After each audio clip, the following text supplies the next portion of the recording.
வரைக்கும் 11 உலக தமிழ் மாநாடுகள் நடந்திருக்கு. அது சம்பிரதாய மாநாடுகளாக தான் நம்ம பார்க்க வேண்டியிருக்கு.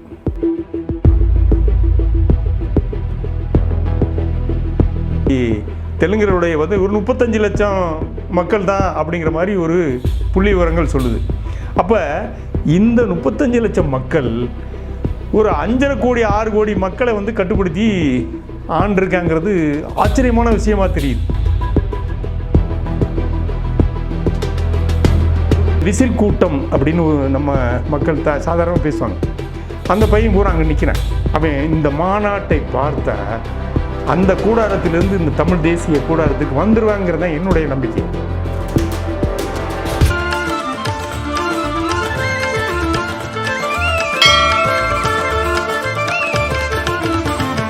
ஐயா வணக்கம். ஐயா வணக்கம். சமீபத்தில் நாம் தமிழர் கட்சியினுடைய மாநாடு ரொம்ப வெற்றிகரமாக நடந்திருக்கு. இந்த மாநாடு விமர்சையா நடந்ததை பற்றி பல பேர் பல விஷயங்கள் ஆச்சரியமாக பேசுகிறாங்க. உங்களுடைய பார்வை என்னங்க? என்னுடைய பார்வை என்னென்னா, பல ஆண்டுகளாக அடிமைப்பட்டு கிடந்த தமிழ் இனத்தை தட்டு எழுப்புகின்ற மாநாடாக நான் பார்க்கிறேன். இது வரைக்கும் 11 உலக தமிழ் மாநாடுகள் நடந்திருக்கு. அது சம்பிரதாய மாநாடுகளாக தான் நம்ம பார்க்க வேண்டியிருக்கு. இது முழுக்க இந்த அடிமைப்பட்ட சமுதாயத்தை தூக்கி நிலைநிறுத்துகிற ஒரு விஷயமாக தான் நம்ம அதை பார்க்குறோம். என்னென்னா, தன்னெழுச்சியாக இளைஞர்கள்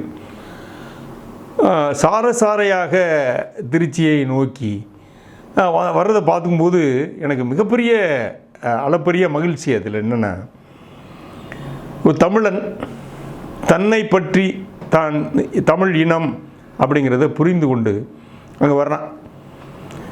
2026 தேர்தலை நோக்கி அப்படிங்கிற மாதிரி சிலர் சொல்கிறாங்க. இல்லை, இந்த நாடு பல ஆண்டுகளாக அடிமைப்பட்டிருந்ததை அந்த அடிமை விலங்கை ஒழித்து இந்த மக்களை ஒரு தாழ்ந்த நிலையிலிருந்து உயர்ந்த நிலைக்கு கொண்டு வரக்கூடிய ஒரு சிந்தனையோடு ஏற்படுத்திய மாநாடாக தான் நம்ம அதை பார்க்குறோம். ஒரு திடலில் பார்த்தீங்கன்னா ஒரு 2 லட்சம் இருக்கைகள் போட்டிருந்தாங்க. 2 லட்சம் இருக்கைகளும் நிறைந்து வெளியில் பார்த்தீங்கன்னா ஏகப்பட்டது. இப்போது பல மக்கள் வேனில் இருந்தாங்க, வெளியில் நின்று கேட்டாங்க. சாரையாக அந்த மாநாட்டை நோக்கி வந்தாங்க.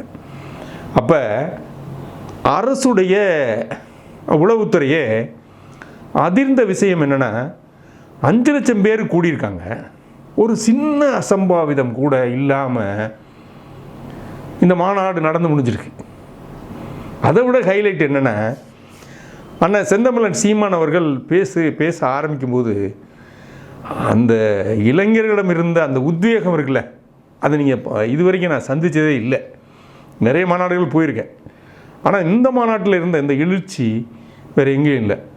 தாய் தமிழ் உறவுகள் அனைவருக்கும். அதே மாதிரி இறுதியாக அவருடைய விஷயத்தை சொல்கிறார். என்னென்னா, நீ எப்படி வந்தாயோ அப்படி உன் வீட்டிற்கு போய் சேர்ந்த பின் கிடைக்கிற தகவல் தான் என்னுடைய அந்த மன நிறைவை ஏற்படுத்துங்கிறாரு. அப்போ இப்படி ஒரு தலைவனை நம்ம இது வரைக்கும் சந்தித்ததே இல்லை. தமிழக வரலாற்றில் இது வரைக்கும் நான் சந்தித்ததில்லை.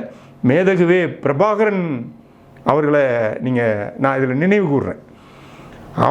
அவர் போன்று ஒரு தமிழ் இனத்திற்காக ஒரு தலைவன் உருவாகியிருக்காரு அப்படிங்கிறத நான் பார்க்குறேன். அப்போ மேடை கலாச்சாரத்தையே உடைச்சி சுக்குநூறாக்கி ஒரு மேடையை உருவாக்கியிருக்காரு. பார்த்தீங்கன்னா மேடையில் இங்கிட்டு உட்கார்றதா அங்கிட்டு உட்கார்றதுன்னா அடிப்படி நடந்த அரசியல் களத்தில் எல்லோரும் கீழே உட்கார்றா, பேசுகிறவங்க மட்டும்தான் மேடைக்கு போகணுங்கிற ஒரு புதிய கலாச்சாரத்தை உருவாக்கியிருக்காரு. அவர் என்ன சொல்கிறாரு, ஆட்சி மாற்றம் என்பதே நம்மளுடைய வேலை இல்லை, ஆட்சி முறை மாற்றம், ஆட்சியுடைய முறையையே மாற்றணுங்கிற ஒரு தத்துவத்தை எடுத்த தலைவனை நீங்கள் உலகத்திலே பார்த்துருக்க முடியாது. எங்களுடைய கனவு ஆள் மாற்றம், ஆட்சி மாற்றம் அல்ல, ஆட்சி முறை மாற்றம். நிறைய இருந்திருக்காங்க. அப்போ ஐயா லெனின் சொல்லும்போதும் ஸ்டாலின் சொல்லும்போதும் இனத்தை நீ சரியாக வச்சுருந்தா தாண்டா அந்த நாடு உருப்படுங்கிறார். அப்போ என்னுடைய இனத்தை நான் சரியாக வச்சுக்கணும் அப்படிங்கிறது தான். இப்போ நான் பார்த்தீங்கன்னா இன்றைக்கி தெலுங்கருடைய ஒரு 35 லட்சம் மக்கள் தான் அப்படிங்கிற மாதிரி ஒரு புள்ளி விவரங்கள் சொல்லுது. அப்போ இந்த 35 லட்சம் மக்கள் ஒரு 5.5 கோடி 6 கோடி மக்களை வந்து கட்டுப்படுத்தி ஆண்டிருக்காங்கிறது ஆச்சரியமான விஷயமாக தெரியுது. அப்போ தமிழர்கள் அடிமை அப்படிங்கிறது 1323 ஆரம்பிச்சு 4ஆம் நூற்றாண்டுலேயே ஆரம்பிச்சிருது, அது வேறு விஷயம். அந்த 1323 அடிமை வாழ்க்கையிலே வாழ்ந்து வாழ்ந்து பழகி இவனுக்குள்ளே இருக்க ஒருவனை தலைவனாக ஏற்றுக்கொள்ள முடிய மனநிலை இல்லாத மக்கள் வாழ்கிற பூமியாக அது மாறி போச்சு. இப்போ என்னென்னா, இப்போ எல்லா மாநிலங்களும் இந்தியா சுதந்திரம் கொடுத்த முன்னாடி இதை எப்படி கட்டுப்படுத்துவது அப்படிங்கிறதுக்கு முடிவுக்கு வர்றாங்க. அப்போ தான் அந்த மொழி வழி மாநிலங்களை உருவாக்கி விட்டோம்னா அவன் கூட்டமாக வாழ்ந்துக்கிடுவான். இந்த கரைச்சல் வராதுங்கிறதுக்காக தான் அதை இந்திய அரசாங்கம் முடிவு பண்ணும்போது ஒவ்வொரு மொழி வழி மாநில மக்கள் யார் அதிகமாக இருக்காங்களோ அவங்களுக்கு அந்த மாநிலத்தை கொடுத்துட்றாங்க. அதில் நிறைய மக்களும் வாழ்கிறாங்க, மற்ற மொழி மக்களும் வாழ்கிறாங்க. அப்போ இப்படி ஒரு சூழலை உருவாக்கி இந்திய அரசாங்கத்தை கட்டுக்கோப்பாக கொண்டுட்டு போயிட்டுருக்கானுங்களே. இதில் தமிழ்நாடு மட்டும் சம்பந்தமே இல்லாமல் தமிழர் அப்படிங்கிறத மறந்து திராவிடம்னு கொண்டாந்து வச்சுக்கிட்டு நம்மளை இது வரைக்கும் ஆண்டான். இப்போ அண்ணன் 16 ஆண்டுகளாக தான் ஐயா சீபா ஆதித்தனார் உருவாக்கினார் நாம் தமிழர் கட்சின்னு ஒன்று. ஆனால் அவருடைய வீக்னஸை பயன்படுத்தி தெலுங்கு ஆஃப் பண்ணிட்டான் அந்த கட்சியை. ஆனால் ஐயா வந்து செஞ்ச விஷயம் என்னென்னா, அந்த கட்சியை க்ளோஸ் பண்ணாமல் விட்டுட்டு போயிட்டார். அப்போ நம்மளுடைய 1.5 லட்சம் மக்களை கொன்று குவித்த ஒரு அந்த பிணங்களின் மேல் நின்று தான் அண்ணன் வீரமாக பேசுகிறார். அவருடைய ஆழ்மனம் அப்போ தான் வெடிக்குது. அந்த ஆழ்மனம் வெடித்து வரும்பொழுது தான் நாம் தமிழர் கட்சின்ற ஒரு கட்சியை போய் தூக்கி பிடிக்கிறாரு. சிறைக்குள்ள இருந்து தான் தூக்கி பிடிக்கிறாரு. சிறையில் உட்காந்துருக்கும் போது அவருக்கு வந்து ஆழ்மனம் பேச ஆரம்பிக்குது. நாம் வெளியில் வந்து இந்த அடிமைப்பட்ட இனத்தை வந்து தூக்கி நிறுத்தணும் அப்படிங்கிற எண்ணத்துக்கு வரார். அப்போ வரும்பொழுது நீங்கள் நாம் தமிழர் கட்சின்னு நம்ம ஐயா ஒன்றை உருவாக்கி விட்டுட்டு போயிட்டார். அது தூக்கி பிடிச்சிக்கிட்டார். அப்புறம் நம்மளுடைய முப்பாட்டன் சோழன் கொடியை பிடிச்சிக்கிட்டார். அப்போ தேசிய தலைவர் புலிக்கொடியை தூக்குனார்.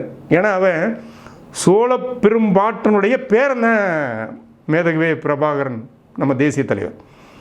அப்போ அந்த சோழ பெரும்பாட்டன் வழியில் வந்த ஒரு தமிழ் இனத்தினுடைய மிகப்பெரிய பாண்டிய பண்ண பூமி, பாண்டியர் பூமி, அது வேல்நாச்சியார் பூமி. அந்த வேல்நாச்சியார் பூமியிலேருந்து ஒருத்தரை வெளியில் கொண்டாந்து காமிச்சிருச்சு நமக்கு. அப்போ அவர் வழியில் நம்ம போகும்போது இந்த கூட்டத்தெல்லாம் எப்படி ஒருங்கிணைக்கிறது அப்படிங்கிறதுக்கான ஒரு மிகப்பெரிய மாநாடு இது. அப்போ நம்மளோட தாய் தமிழ் உறவுகள் இன்றைக்கி வந்து வெளிநாட்டுகளில் வேலை பார்க்குறாங்க. எல்லோரும் லீவை போட்டு பார்த்திங்கன்னா குளிமிட்டாங்க இங்கே வந்து. அப்போ உலகம் முழுவதும் இருக்கிற தமிழர்கள் கண் முழித்து இந்த நிகழ்ச்சியை லைவில் பார்த்துட்ருக்காங்க. இப்போ நமக்கு வந்து இப்போ இங்கே 12 மணின்னு வைங்க, பகல் 12 மணி, அங்கே வந்து இரவு 12 மணி. இப்போ நம்ம இங்கே 9 மணினா அவன் அங்கே நடு சாமத்தில் இருக்கான். அவனும் ஓப்பன் பண்ணி இதை வந்து யூடியூப் வழியாக லைவில் பார்த்துக்கிட்டு இருக்கேன். அப்போ உலகம் முழுவதும் இந்த மாநாடை பார்த்து கொண்டு இருக்கிற தமிழர்கள் கூட்டம் விழித்து எழுறான். அவன் என்ன நினைக்கிறான், நாம் எங்கோ அகதியாக எங்கோ ஒரு இடத்துல இருக்கோம், நமக்கு ஒரு விடிவு வராதா அப்படின்னு இலங்கை தமிழர் இன்றைக்கி பார்த்துக்கிட்டு இருக்கேன். அப்போ இந்த மாநாடு தமிழக மக்கள் வாக்காளர்களை நெறிப்படுத்தக்கூடிய ஒரு மாநாடை தான் நம்ம பார்க்கணும். ஏன்னா என்ன நமக்கிட்ட உள்ள ஒரு பெரிய தாழ்வு மனப்பான்மைன்னா, இது என்ன இவர் வர்றாரு நிற்கிறாரு தோற்று போயிடுறாரு, இவருக்கு நம்ம வாக்களிக்கணும், ஜெயிக்கிறவனுக்கே ஓட்டு போடுவோம்னு ஒரு 20% மக்கள் இருக்கான். இந்த 20% மக்கள் வந்து இந்த மாநாட்டை பார்த்தான்னு வைங்களேன், கண்டிப்பாக இவருக்கு தான் வாக்களிப்பான். ஏன்னா இலங்கையில் 75 ஆண்டுகளாக 2 கும்பல் ஆண்டுக்கிட்டே இருந்தது. ஒரு 3% வாக்கை வச்சுருந்த ஒரு தம்பி இன்றைக்கி ஆட்சி கட்டில் உட்காந்துட்டான். அப்போ 8% வைத்திருக்கிற செந்தமிழன் சீமான் ஆட்சியில் அமர்வதை 2026 தவிர்க்க முடியாதுன்னு நான் நினைக்கிறேன். ஏன்னா அந்தளவுக்கு உத்வேகமான ஒரு கூட்டம், தன்னெழுச்சியான இளைஞர் படை, எவ்வளோ பேர்னா வரலாம். நீங்கள் ஒவ்வொரு தடவையும் நமக்கு தடையை உருவாக்குனாங்க. இப்போ எப்படின்னா நாம் தமிழர் கட்சி வளர்ந்து வரும்போது டார்ச் லைட்டோட கமலஹாசனை கொண்டாந்து இறக்கி விட்டாங்க.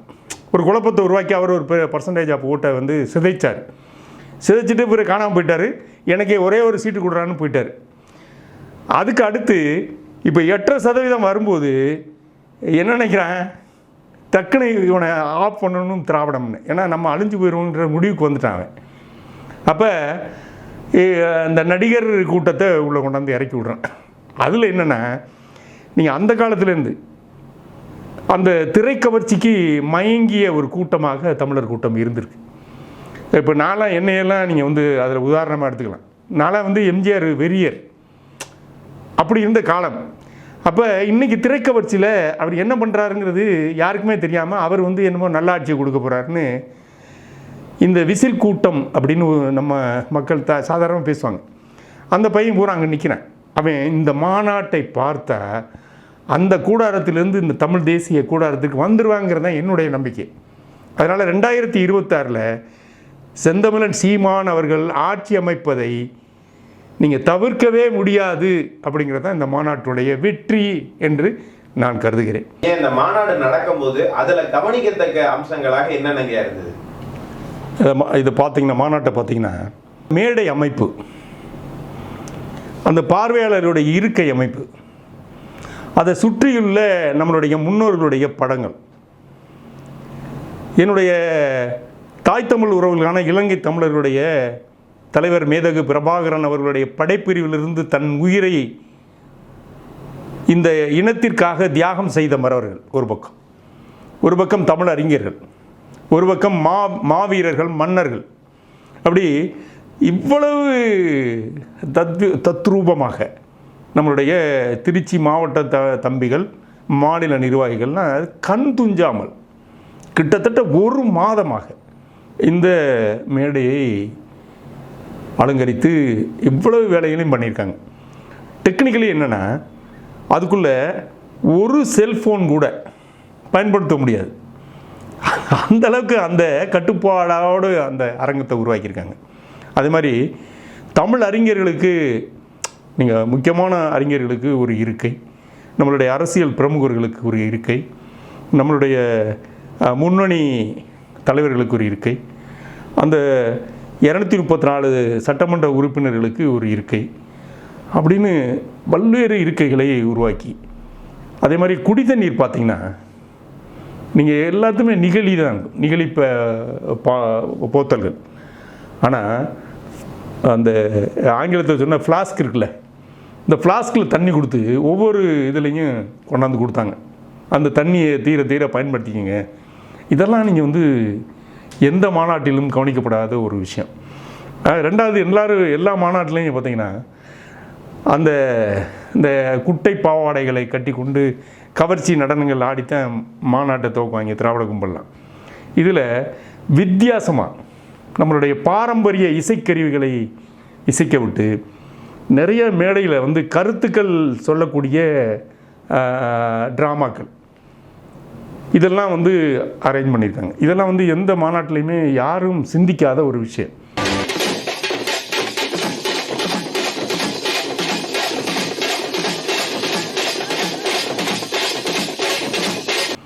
அதே மாதிரி இருக்கையில் அமர்ந்த நபர்கள் இருக்குல்ல, அதை நீங்கள் வந்து கடைசி அந்த இது முடிஞ்ச உடனே எழுந்து அந்த தான் உட்கார்ந்த இருக்கையை வரிசையாக அடுக்கி வைத்து செல்கின்ற ஒரு கூட்டம். அப்போ எவ்வளோ டிசிப்ளின் ஃபோர்ஸில் ஒரு கட்டமைப்பு. ரெண்டாவது இன்னொரு விஷயம் என்னென்னா, அண்ணன் வந்து மேடையில் ஏறணுன்னே இந்த தொழுகைக்காக ஒரு நேரத்தை ஒதுக்குனாங்க பார்த்தீங்களா. இது உலகத்திலேயே எவனும் செய்ய முடியாத ஒரு ஹைலைட். நம்முடைய இஸ்லாம் மரபை ஏற்றுக்கொண்ட சமுதாய மக்கள் தொழுகை நேரம் அது. அந்த தொழுகை நேரத்தில் ஒரு சின்ன மேடையிலேருந்து ஒரு சலசலப்பு கூட கிடையாது. கீழேயும் அந்த மாதிரி ஒரு நிசப்தமான விஷயம். எல்லாருக்குமே புதிதாக வந்திருக்கிற நபர்களுக்கு அது புரிஞ்சிருக்காது. கரெக்டாக அந்த 6:25 ஆரம்பித்து 7 மணி வரைக்கும் நீங்கள் எந்த இதுவுமே இல்லை, ப்ரோக்ராம் இல்லை. அப்போ இதே வந்து நினைக்கிறான், இப்போ நீங்கள் வந்து போலியாக சிறுபான்மையினர்னு சப்போர்ட் பண்ணுறான்னுக்கல்ல, அவன் இல்லை. உண்மையை சொல்கின்ற ஒரு தத்துவார்த்தமான நாம் தமிழர் கட்சி அப்படிங்கிறத நம்மளுடைய இஸ்லாம் பெருமக்கள் நீங்கள் முதல்ல புரிஞ்சுக்கணும். ரெண்டாவது ஒரு விஷயம் என்னென்னா, உளவுத்துறையே வியந்து போகிற அளவுக்கு 5 லட்சம் பேர் கூடியிருக்காங்கங்கிறது ஒரு புள்ளி விவரம். காவல்துறை அமைதியாக சேரில் உட்காந்துக்கிட்டு பார்த்துக்கிட்டு இருந்ததை நீங்கள் எந்த மேடையிலையும் கண்டுக்க முடியாது. எங்கேயாவது ஒரு நிகழ்ச்சி நடக்கும், அங்கே போய் அவங்கள சரி பண்ணணும். எங்கேயாவது ஒரு நிகழ்ச்சி இருக்கும், இந்த காவல்துறை ஓடிக்கிட்டே இருப்பாங்க. நான் நிறைய மேடைகளில் பார்த்துருக்கேன். அவங்க பூரா அமைதியாக அந்த இருக்கை, அவங்களுக்கு கொடுத்துருக்க இருக்கையில் உட்காந்துக்கிட்டு அவங்களும் மாநாட்டை பார்த்துக்கிட்டு இருக்க மாதிரியான ஒரு சூழல் உருவாச்சே. அதெல்லாம் நீங்கள் எந்த கட்சியும் நடத்த முடியாத ஒரு விஷயம். அது மாதிரி எந்திரிச்சு எல்லோரும் போகும்போது பார்த்திங்கன்னா நிறைய இடத்துல இருக்கைகள் உடஞ்சி கிடக்கும். ஒரு இருக்கை கூட ஒரு சின்ன சேதாரம் கூட கிடையாது. அதே மாதிரி வச்சிருந்த அந்த புகைப்படம் இருக்குல்ல, அந்த அரங்கில் ஒரு சின்ன பிரச்சனை கூட கிடையாது. அதே மாதிரி கலைந்து செல்வதும் அப்படி எப்படி வந்தார்களோ அதே மாதிரி கலைந்து முன்ன தள்ளுறதில்ல, போகிறதில்ல. அது மாதிரியான இந்த அமைப்பை உருவாக்கி இந்த மாநாடை நடத்திய அந்த தம்பிகளையெல்லாம் நம்ம மறக்க முடியாது. ஆனால் ஒவ்வொரு விஷயத்திலையும் அண்ணனுடைய பங்கு இல்லாமல் இது நடக்கவே இல்லை. ஒரு ஒளி அமைப்பு உருவாக்குறதா, மேடையை உருவாக்குறதா, இருக்கை எப்படி போடணும், எப்படி தலைவர்கள் படத்தை எந்த வரிசை அடிப்படையில் வைக்கணும், ஒவ்வொரு நிகழ்வையும் செந்தமிழன் சீமான் அவர்களுடைய மூளையில் ஏற்றி வச்ச விஷயந்தான் அது. அதனால் முழு மாநாட்டையும் தயாரிப்புங்கிறது செந்தமிழன் சீமான் தான். அவருடைய தயாரிப்பு, அவருடைய எண்ணத்தை செயல்படுத்திய அந்த வீரமறவர்கள் இருக்காங்களே, மாநில நிர்வாகிகள், அந்த திருச்சி மாவட்ட நிர்வாகிகள், அவர்களெல்லாம் நீங்கள் என்றென்றைக்கும் இந்த தமிழ் மண்ணு மறக்கவே மறக்காது. இப்படி ஒரு மாநாடு இந்த நாட்டில் இனிமேலும் நடக்காது. செந்தமிழன் சீமான் ஆட்சி கட்டிலில் அமர்ந்த பின் அந்த வெற்றி விழா கூட்டம் நடக்கும், இதே மாதிரி நடக்கும் என்பதை தெரிவித்து விடைபெறுகிறேன். நன்றி.